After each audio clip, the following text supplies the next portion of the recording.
kilo এই মুহূৰ্তত জনাব বিচাৰিছো এটা বিশেষ খবৰ আপুনি হয়তো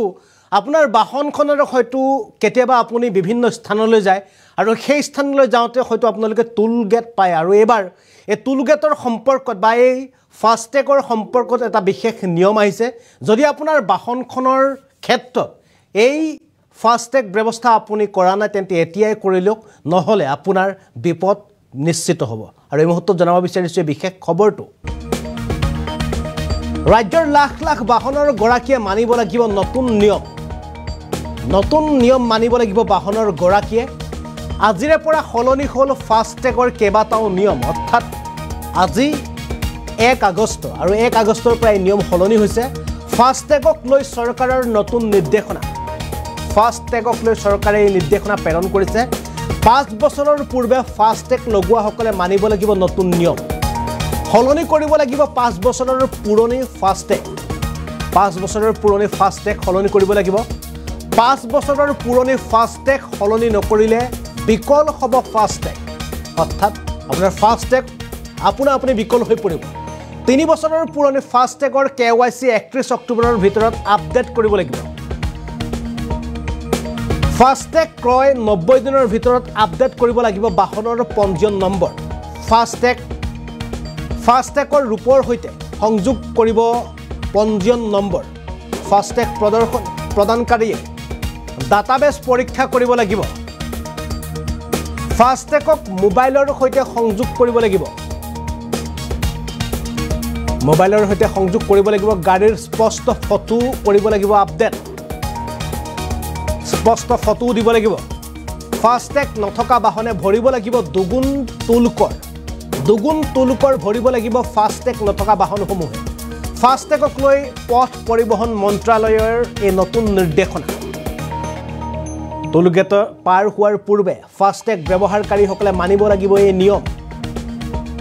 নিয়ম নামানিলে বিপদ বাঢ়িব বাহনৰ গৰাকীলৈ ৰাজ্যৰ লাখ লাখ বাহনৰ গৰাকীৰ বাবে এই মুহূৰ্তত এটা ডাঙৰ খবৰ কিয়নো আজিৰে পৰা হলনি হৈছে বহুকেইটা নিয়ম ফাস্টেগৰ ক্ষেত্ৰত বহুকেইটা নিয়ম হলনি হৈছে আপুনি আপোনাৰ বাহনখন লৈ ৰাজপথেৰে যাওঁতে ঘাইপথেৰে যাওঁতে হয়তো আপুনি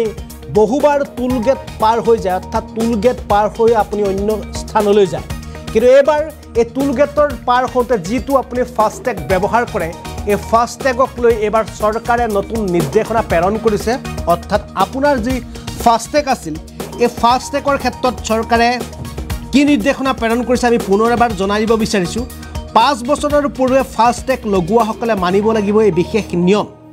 হলনি কৰিব লাগিব 5 বছৰৰ পুৰণিৰ ফাস্টেগ 5 বছৰৰ পুৰণি ফাস্টেগ হলনি নকৰিলে বিকল হ'ব আপোনাৰ ফাস্টেগটো 3 বছৰৰ পুৰণি ফাস্টেগৰ KYC 31 অক্টোবৰৰ ভিতৰত আপডেট কৰিব লাগিব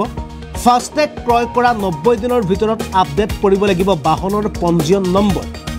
ফাস্টেগৰ ৰূপৰ সৈতে সংযোগ কৰিব লাগিব পঞ্জীয়ন নম্বৰ চেচিছ নম্বৰ আপোনাৰ বাহনখনৰ চেচিছ নম্বৰৰ পৰা আৰম্ভ কৰি পঞ্জীয়ন নম্বৰ